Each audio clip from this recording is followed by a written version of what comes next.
ಪಿಂಕಿ ಪಿಂಕಿ ನಿಂತ್ಕೋ. ನಂಗೇನು ಬೇಡ.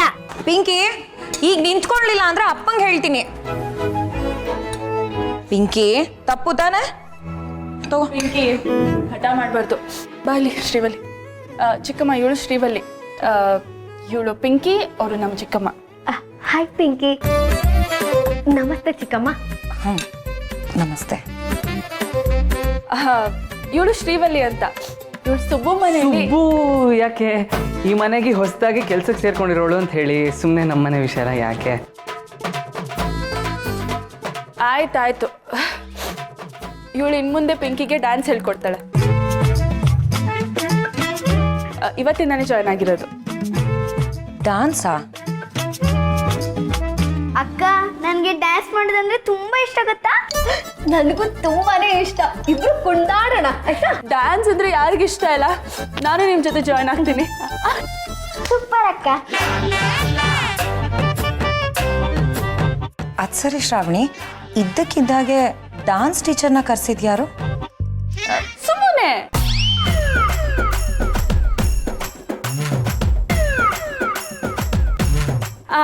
ಆದ್ರೆ ಕೆಲಸ ಕೊಟ್ಟಿದ್ದು ವಿಜಯ ಅತ್ತೆ. ನೀವೇನು ಯೋಚನೆ ಮಾಡಬೇಡಿ, ನಾನ್ ಪಿಂಕಿಗೆ ತುಂಬಾ ಚೆನ್ನಾಗಿ ಡ್ಯಾನ್ಸ್ ಹೇಳ್ಕೊಡ್ತೀನಿ.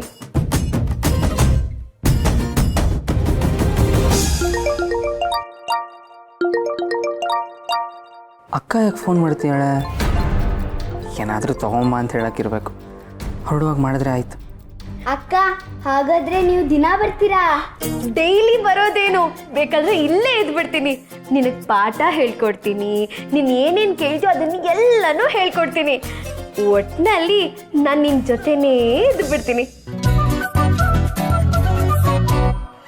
ಅಮ್ಮ, ನಂಗೆ ಈ ಟೀಚರ್ ತುಂಬಾ ಇಷ್ಟ ಆಗೋದ್ರು. ಎಂತ ಮಾತು ಹೇಳ್ದೆ ಪಿಂಕಿ. ಈ ಮಾತುಗೋಸ್ಕರ ನಾನು ಎಷ್ಟು ದಿನದಿಂದ ಕಾಯ್ತಿದ್ದೆ ಗೊತ್ತಾ? ಇದ್ಯಾಕೆ ಇಷ್ಟೊಂದು ಸರಿ ಫೋನ್ ಮಾಡ್ತೀಯಾಳೆ? ಮೇಡಮ್, ನಾನು ಅರ್ಜೆಂಟಾಗಿ ಮನೆಗೆ ಹೋಗಬೇಕು. ತುಂಬ ಸರಿ ಕಾಲ್ ಮಾಡ್ತೀಯಾರೆ, ಅದೇನು ಅಂತ ನೋಡ್ಕೊಂಬರ್ತೀನಿ. ಸರಿ ಸುಬ್ಬು, ನಾಳೆಯಿಂದ ನೀವಿಬ್ರು ಒಟ್ಟಿಗೆ ಬಂದ್ಬಿಡಿ. ಸುಬ್ಬು, ನೀನ್ ಮನೆಗೆ ಹೋಗ್ತಿದ್ಯಾ? ನಾನು ನಿನ್ ಜೊತೆ ಬರ್ತೀನಿ, ನನ್ನ ಕರ್ಕೊಂಡು ಹೋಗು.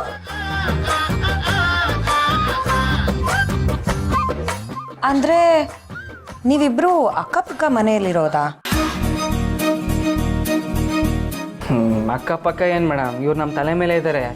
ಶಿವಲಿ, ನಾನು ಮನೆಗೆ ಹೋಗ್ತಿಲ್ಲ, ನನಗೇನೋ ಬೇರೆ ಕೆಲಸ ಇದೆ, ನಾನು ಆಚೆ ಹೋಗ್ತಾ ಇದ್ದೀನಿ. ನಾನು ಮನೆಗೆ ಹೋಗೋದು ರಾತ್ರಿ ಆಗುತ್ತೆ. ತಾವು ಹೆಂಗೆ ಬಂದಿದ್ರು ಹಂಗೆ ಹೋಗ್ಬಿಡಿ ವಾಪಸ್. ಏಯ್ ಸುಬ್ಬು, ಸುಳ್ಳು ಯಾಕೆ ಹೇಳ್ತಿದ್ಯಾ? ಈಗ ತಾನೇ ಮನೆಗೆ ಹೋಗ್ತೀನಿ ಅಂತ ಹೇಳ್ತಿದ್ದಾನೆ, ಜೊತೆಲಿ ಕರ್ಕೊಂಡು ಹೋಗು ಪಾಪ.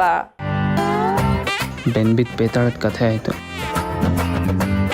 ಏನಂದೆ? ಏನಿಲ್ಲ ಶ್ರೀವಲ್ಲಿ, ಇನ್ನ ಜೊತೆಲಿ ಕರ್ಕೊಂಡು ಹೋಗ್ತಾನಂತೆ. ಹೌದಾ? ಸರಿ, ಹಾಗಿದ್ರೆ ಬಾಯ್ ಶ್ರಾವಣಿ. ಶ್ರೀವಲ್ಲಿ, ನೀನು ಬರ್ತೀಯ ಅಂದರೆ ಗಾಡಿ ಹಿಂದೆ ಸುಮ್ಮನೆ ಕೂತಿರ್ಬೇಕು, ತುಟಿ ಪಿಟಿ ಕನ್ಬಾರ್ದು. ಹಂಗಿದ್ರೆ ಮಾತ್ರ ಕರ್ಕೊಂಡು ಹೋಗ್ತೀನಿ. ಹೋ ಸುಬ್ಬು, ಸರಿ. ಬಾಯ್ ಪಿಂಕಿ. ಬಾಯ್ ಚಿಕ್ಕಮ್ಮ. ಬಾಯ್.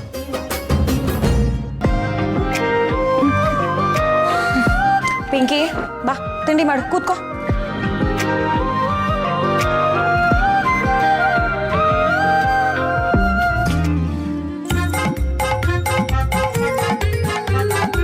ಸುಬ್ಬು, ಸುಬ್ಬು, ಪರ್ಸ್ ಹತ್ರ ಎತ್ಕೊ ಬರ್ತೀನಿ.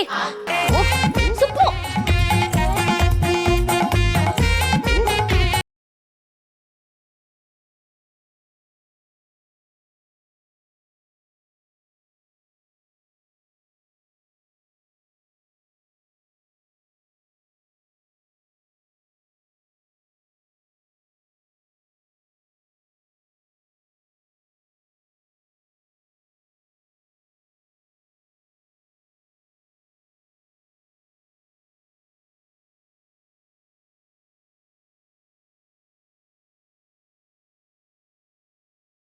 ಇಂದ್ರಮ್ಮವ್ರೆ, ಸ್ವಲ್ಪ ಸಮಾಧಾನ ಮಾಡ್ಕೊಳ್ಳಿ. ಈಗ ದಿಢೀರಂತ ಏಕಾಏಕಿ ಮನೆ ಖಾಲಿ ಮಾಡಿದ್ರೆ ಹೇಗಾಗುತ್ತೆ? ನಾವು ಎಲ್ಲಿಗೆ ಹೋಗೋಣ? ಎಲ್ಲಿಗೆ ಹೋಗೋದು ಅಂತ ನನ್ ಕೇಳಿದ್ರೆ, ಯಾವ್ಯಾವ ಮನೆಯಲ್ಲಿ ವಯಸ್ಸು ಹುಡುಗರು ಇರ್ತಾರೆ ಅಂತ ತಿಳ್ಕೊಂಡು ಹುಡುಕೊಂಡು ಹೋಗಿ.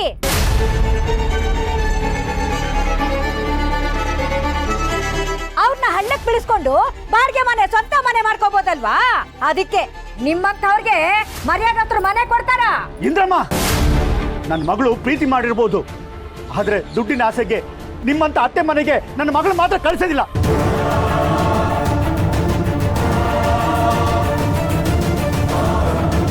ಓಹೋ, ನಾನೇನು ನಿಮ್ ಕಾಲಿಗೆ ಬೀಳ್ತಾ ಇದ್ದೀನ ನಿಮ್ ಮಗನ್ನ ಕೊಡಿ ನಮ್ಮ ಮನೆ ತುಂಬಿಸ್ಕೋತೀನಿ ಅಂತ. ನೋಡಿ, ನಾನ್ ಹೇಳ್ತಾ ಇರೋದು ಮನೆ ಖಾಲಿ ಮಾಡಿ ಅಂತ.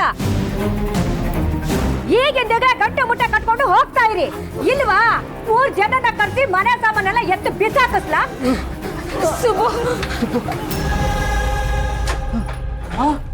ಅಪ್ಪ ಏನಿದೆಲ್ಲ?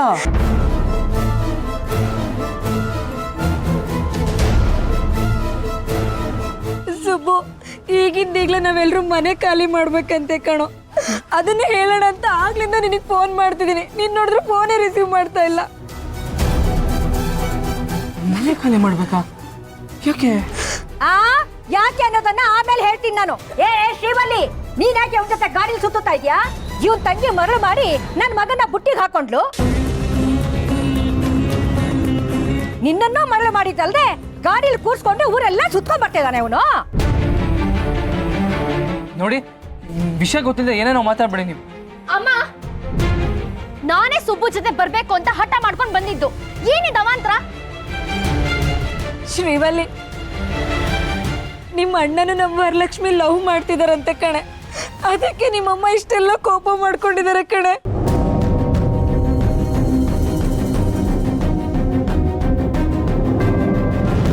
ನನಗೆ ವಿಷಯ ಮುಂಚೆನೇ ಗೊತ್ತಿತ್ತು.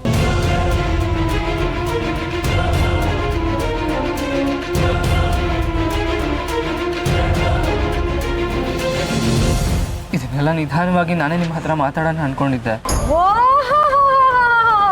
ಇದೆಲ್ಲ ತಮಗೂ ಗೊತ್ತಿತ್ತು. ಹಾ, ನೋಡಿದ್ರ, ಎಲ್ಲರೂ ಸೇರ್ಕೊಂಡೆ ಮಸ್ಲತ್ ಮಾಡಿರೋದು. ಇವರೆಲ್ಲ ಹೊಂಚಾಕಿ ಕಳ್ತನ ಮಾಡೋ ಕಳ್ಳರಿಗಿಂತ ಕಡೆ ಇಲ್ಲ. ಇಷ್ಟೆಲ್ಲ ಗೊತ್ತಾದ್ಮೇಲೆ ನಾನಂತೂ ಸುಮ್ಮನಿರಲ್ಲ. ನಾನು ಈಗಲೇ ಮನೆ ಬೀಗ ಹಾಕ್ತೀನಿ. ನೀವ್ಯಾರು ಒಂದು ಹೆಜ್ಜೆ ಒಳಗಿಡಕ್ ಕೂಡ್ದು. ಅಮ್ಮ ಸಂಜೆ ಮನೆ ಹಾಳಿ. ಅಮ್ಮ ನಿಂತ್ಕೊಳ್ಳಮ್ಮ.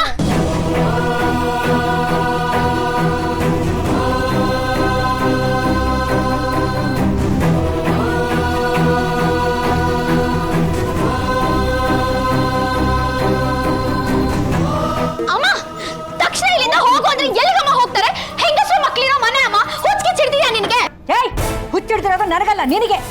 ಅವ ಬೀಗ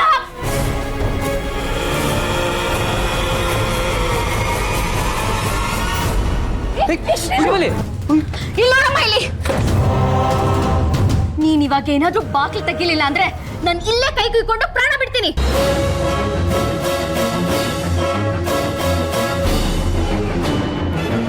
ಏನೇ ಆಗಿದೆ ನಿನಗೆ ಶ್ರೀವಲ್ಲಿ? ನನಗ್ ಗೊತ್ತು, ಇವರೆಲ್ಲ ಮಾಟ ಮಾಡ್ತಿದ್ದಾರೆ ನಿನಗೆ. ಅಯ್ಯೋ, ಹೂ ನಂಗೆ ಸಾಕಿದ್ದ ನನ್ನ ಮಕ್ಕಳು ಕನ್ನ ಹಾಕೋರ್ ಬೆನ್ನಿಂದ ನಿಂತ್ಬಿಡ್ತಾರಲ್ಲಪ್ಪ. ಏನ್ ಮಾಡಿ ಸಾಯಿಲಿ ನಾನು, ಅರ್ಥ ಮಾಡ್ಕೊಳೆ. ಲೇ ಶ್ರೀವಲ್ಲಿ, ಇವರೆಲ್ಲ ಇಲ್ಲಿರಕ್ಕಲ್ಲ ಲಾಯಕು, ಬೀದಿಲಿರಕ್ ಮಾತ್ರ ಲಾಯಕ್ ಅವರು. ಅಲ್ಲಮ್ಮ, ಅಣ್ಣನು ಮತ್ತೆ ವರನು ಪ್ರೀತಿ ಮಾಡ್ತಿದ್ರ ಅಂದ್ ಮಾತ್ರಕ್ಕೆ ಅವ್ರ ಮನೆಯವರೆಲ್ಲ ಕೆಟ್ಟವ್ರ? ಅಣ್ಣನೇ ಅವಳಿಂದ ಬಿದ್ದಿರ್ಬೋದಲ್ವಾ? ಹಾಗಾದ್ರೆ ನೀನು ಅಪ್ಪ ಏನ್ ಕೆಟ್ಟವ್ರ?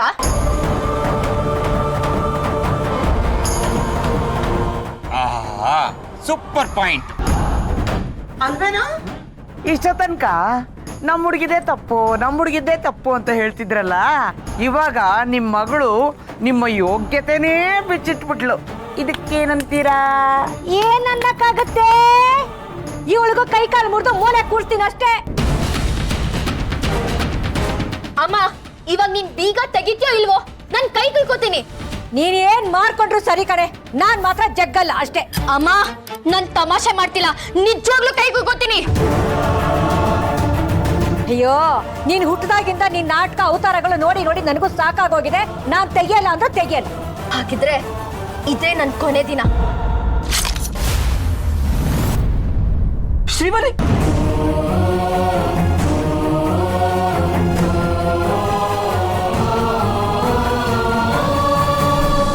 ಇವಾಗ ನೀನ್ ಬೀಗ ತೆಗಿಯಲ್ವಾ? ಯಾಕೆ ಹೀಗ್ ಮಾಡ್ಕೊತಾ ಇದೀಯಾ?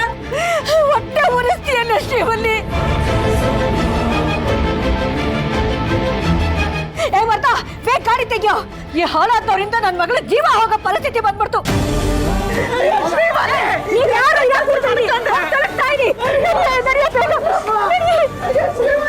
ಸ್ವಲ್ಪನೂ ಗೊತ್ತಾಗಲ್ವಾ ನಿನಗೆ? ಮಗನಿಗೆ ಯಾಕೆ ಹೀಗೆ ಮಾಡ್ಕೊಂಡೆ? ನಡಿ ನಡಿ ನಡಿ ನಡಿ.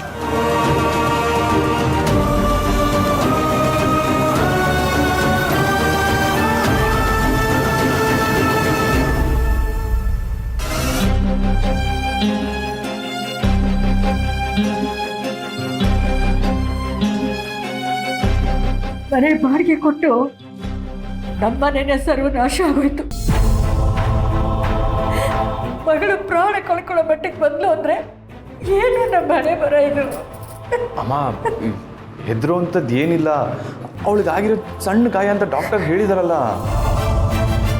ನಾನು ನಿಮ್ಮಪ್ಪ ಮಾಡಿರೋ ಪುಣ್ಯ ಅಪ್ಪ, ಅದು ಅವಳನ್ನ ಕಾಪಾಡ್ತು ಅಷ್ಟೇ. ಆದ್ರೂ ನಿಮ್ಮಿಬ್ಬರನ್ನ ನಾವು ಹೂ ಥರ ಸಾಕಿದ್ದೋ ಕಣೋ. ಇಂಥ ಅನಿಷ್ಟ ಜನಗಳಿಗೆ ಬಾಡಿಗೆ ಕೊಟ್ಟಿದ್ದಕ್ಕೆ ನನ್ನ ಮಗಳ ಜೀವನೇ ಹೊಸ್ಕಾಕಕ್ಕೆ ನೋಡ್ಬಿಟ್ರಲ್ಲ.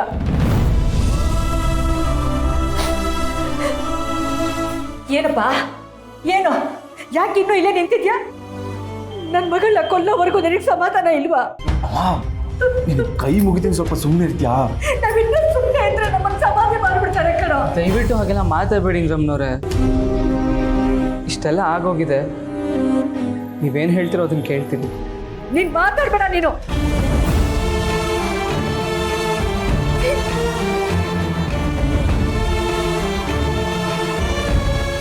ಸುಬ್ಬವ್ರೆ, ದಯವಿಟ್ಟು ನನಗೆ ಕ್ಷಮಿಸ್ಬಿಡಿ.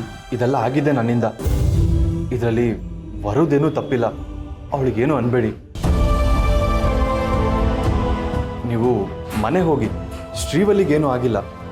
ಅವಳನ್ನ ನಾವು ಮನೆ ಕರ್ಕೊಂಬರ್ತೀವಿ.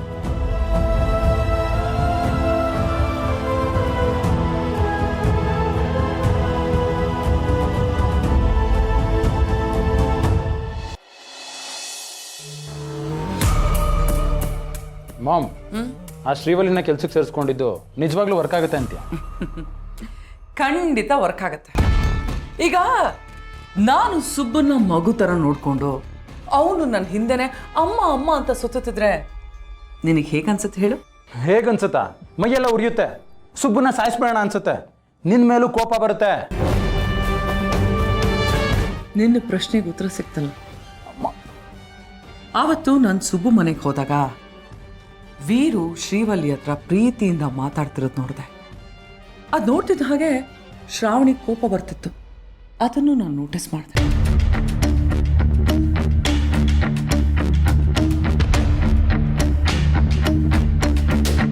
ಶ್ರಾವಣಿಗೆ ವೀರು ಪ್ರೀತಿ ಸಿಗುತ್ತೋ ಬಿಡುತ್ತೋ, ಆದರೆ ಅದು ಇನ್ನೊಬ್ಬರಿಗೆ ಸಿಗೋದನ್ನ ಅವಳು ಖಂಡಿತ ಸಹಿಸಲ್ಲ. ಅವಳಿಗೆ ವೀರು ಮೇಲೆ ಕೋಪ ಬರುತ್ತೆ. ಅದನ್ನ ಶ್ರೀವಲ್ಲಿ ಮೇಲೂ ತೋರಿಸ್ಬೋದು. ಅವಳು ಶ್ರೀವಲ್ಲಿ ಜೊತೆ ಕೆಟ್ಟದಾಗಿ ನಡ್ಕೊಳ್ಳೋದನ್ನ ವೀರು ನೋಡಿದ್ರೆ ವೀರುಗೆ ಶ್ರಾವಣಿ ಮೇಲೆ ಕೋಪ ಬರುತ್ತೆ. ಒಂದು ಮನೆಯಲ್ಲಿ ದೊಡ್ಡ ಯುದ್ಧ ನಡಿಬೇಕು ಅಂದ್ರೆ ಈ ರೀತಿ ಚಿಕ್ಕ ಚಿಕ್ಕ ವಿಷಯದಿಂದನೇ ಶುರು ಆಗ್ಬೇಕು. ಸಂಬಂಧಗಳನ್ನ ಹಾಳು ಮಾಡೋದು ಇಂಥ ಸಣ್ಣ ಪುಟ್ಟ ವಿಷಯನೇ ಹೊರತು ದೊಡ್ಡ ದೊಡ್ಡ ಸಮಸ್ಯೆಗಳಲ್ಲ. Wow, wonderful mom, you are right. ದೊಡ್ಡ ದೊಡ್ಡ ಸಮಸ್ಯೆಗಳು ಬಂದಾಗ ಮನೇಲಿ ಯಾರೇ ಆದರೂ ಒಂದಾಗ್ತಾರೆ.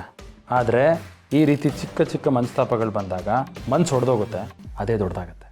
ಸೊ ಇಲ್ಲಿ ಪ್ಲಾನ್ಗಳಿಲ್ಲ, ಪಿತೂರಿಗಳಿಲ್ಲ, ಕೈಗಳಿಗೆ ರಕ್ತನೂ ಅಂಟಲ್ಲ. ಆದರೆ ಹಿಂಸೆ ಮಾತ್ರ ಪ್ರತಿಯೊಬ್ಬರಿಗೂ ಆಗ್ತಿರುತ್ತೆ.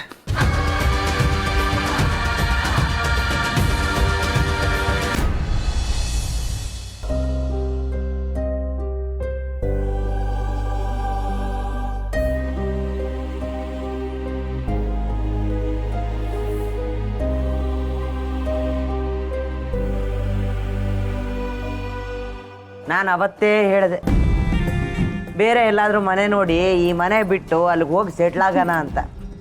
ನನ್ನ ಮಾತೇ ಕೇಳಲಿಲ್ಲ ನೀವು.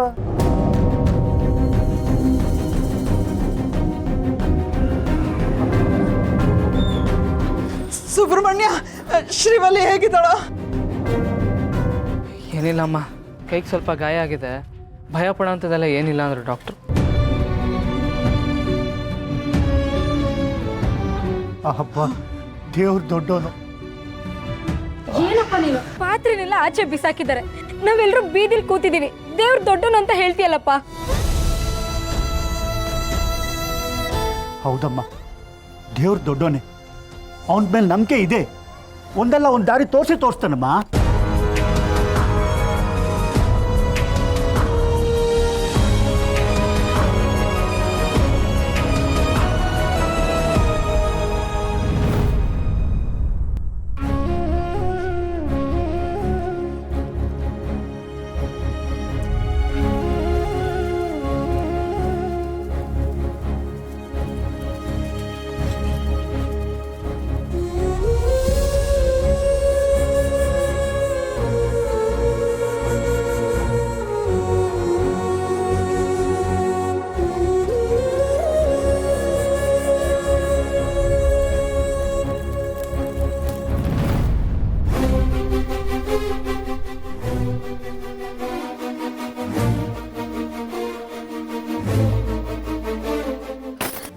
ಇನ್ಯಾರನ್ನಾದ್ರೂ ಕೊಲ್ಬೇಕು ಅಂತಿದ್ರೆ ಈಗಲೇ ಹೇಳ್ಬಿಡಿ. ಅಯ್ಯೋ, ಹಾಗೆಲ್ಲ ಮಾತಾಡ್ಬೇಡಿಮ್ಮ. ಶ್ರೀವಳ್ಳಿ ಹೀಗೆಲ್ಲ ಮಾಡ್ಕೋತಾಳೆ ಅಂತ ನಮಗೂ ಗೊತ್ತಾಗ್ಲಿಲ್ಲ. ಆಹಾ, ತಲೆ ಕೆಡ್ಸಿ ತಲೆನೇ ಹೋಗುವಂತ ಸಮಯದಲ್ಲಿ ನನಗೇನು ಗೊತ್ತಿಲ್ಲ ಅನ್ನೋ ತರ ಮಾತಾಡ್ತಿದ್ರಲ್ಲ ನೀವು. ಸಾಕು ಸಾಕು ನಿಮ್ಗಳ ಸಮಾಸ. ತಗೊಳ್ಳಿ.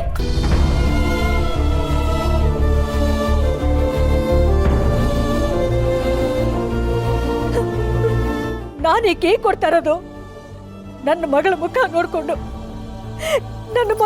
ನೋಡ್ಕೊಂಡು ನಿಮ್ಮನ್ನ ಇಲ್ಲಿರೋದಕ್ಕೆ ಬಿಡ್ತಾ ಇದ್ದೀನಿ. ಇನ್ನೊಂದ್ಸರಿ ನಿನ್ನ ಮಗಳ ಕಣ್ಣು ನನ್ನ ಮಗನ ಮೇಲೆ ಬೀಳಬಾರ್ದು. ಈ ಮನೇಲಿ ನೀವು ಇದೀನೋ ಇಲ್ವೋ ಅನ್ನೋ ಹಾಗೆ ಬದುಕಬೇಕು. ಒಂದು ಸಣ್ಣ ಸದ್ದು ಕೂಡ ನನ್ನ ಕಿವಿಗೆ ಕೇಳಿಸ್ಕೊಡ್ದು.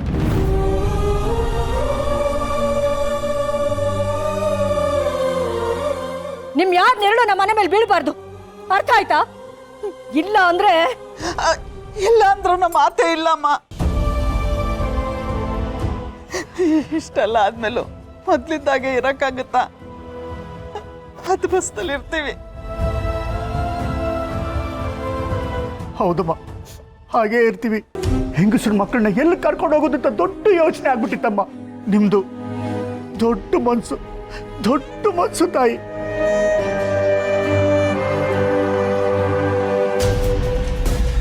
ನನ್ನ ಕರ್ಮ. ಹಾಗೆ ಇನ್ನೊಂದು ವಿಷಯ, ಈ ಮನೆಯಲ್ಲಿ ನನ್ನ ಎದುರು ನಿಂತು ದನಿ ಎತ್ತರಿಸಿ ಮಾತಾಡೋದಾಗ್ಲಿ, ಇರೋ ಮನೆನ ಹೀಯಾಡ್ಸೋದಾಗ್ಲಿ ಮಾಡಿದ್ರೆ ಆಗಿಂದಾಗ್ಲೇ ನಾನು ಖಾಲಿ ಮಾಡಿಸ್ತಾ ಇರ್ತೀನಿ.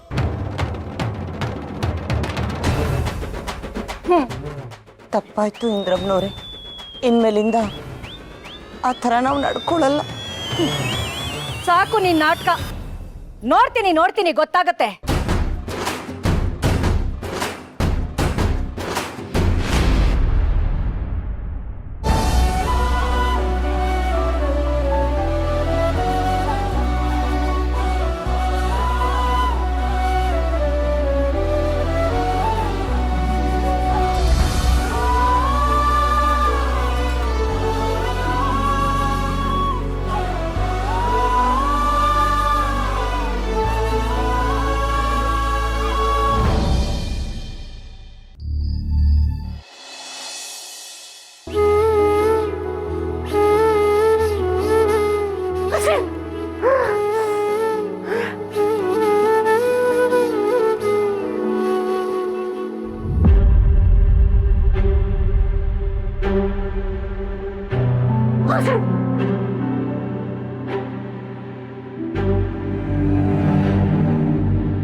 ಅಣ್ಣ, ಸಮಾವೇಶ ತುಂಬಾ ಚೆನ್ನಾಗಿತ್ತು. ಅಷ್ಟೊಂದು ಜನ ಸೇರ್ತಾರೆ ಅಂತ ನಾನು ಅನ್ಕೊಂಡೇ ಇರಲಿಲ್ಲ. ಜನರ ಅಭಿಮಾನ ತುಂಬ ದೊಡ್ಡದು ಸುರೇಂದ್ರ. ಅವ್ರ ಪ್ರೀತಿ ವಿಶ್ವಾಸಕ್ಕೆ ಬೆಲೆನೇ ಕಟ್ಟಕ್ಕಾಗಲ್ಲ. ಸರಿ, CM ಮಾತಾಡೋಣ. ಹಲೋ,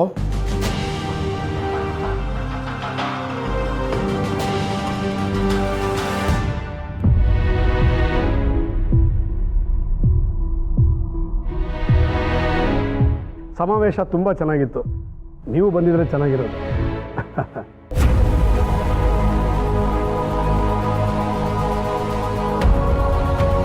ಸರಿ ಸರ್, ನಾನು ಬೆಳಗ್ಗೆ ಬರ್ತೀನಿ. ಎಷ್ಟು ಗಂಟೆಗೆ ಬರಲಿ ಸರ್? ಆಯ್ತು, 10:30ಗೆ ಬಂದ್ಬಿಡಿ. Thank you.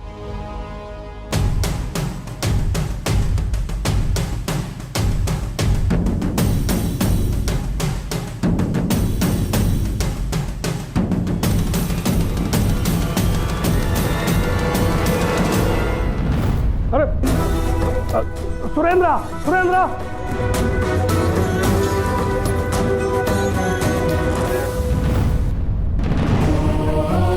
ಶ್ರಾವಣಿ, ಈಗ ನಾನೇನಾದರೂ ಅಲ್ಲಿಗೆ ಹೋದರೆ ಶ್ರಾವಣಿನ ಆರೈಕೆ ಮಾಡೋಕ್ಕೆ ಯಾರಾದರೂ ಒಬ್ರು ಇದ್ದೇ ಇರ್ತಾರಂತ ಅಣ್ಣ ಸುಮ್ಮನಾಗ್ಬಿಡ್ಬೋದು. ಸಾರಿ ಶ್ರಾವಣಿ, ನೀವಿಬ್ಬರು ಹತ್ರ ಆಗಬೇಕು ಅನ್ನೋ ಒಂದೇ ಒಂದು ಕಾರಣಕ್ಕೋಸ್ಕರ ನಾನು ನಿನಗೆ ಸಹಾಯ ಮಾಡೋಕ್ಕೆ ಬರ್ತಾ ಇಲ್ಲ. ಸುರೇಂದ್ರ ಮಲಗ್ಬಿಟ್ನೋ ಏನೋ.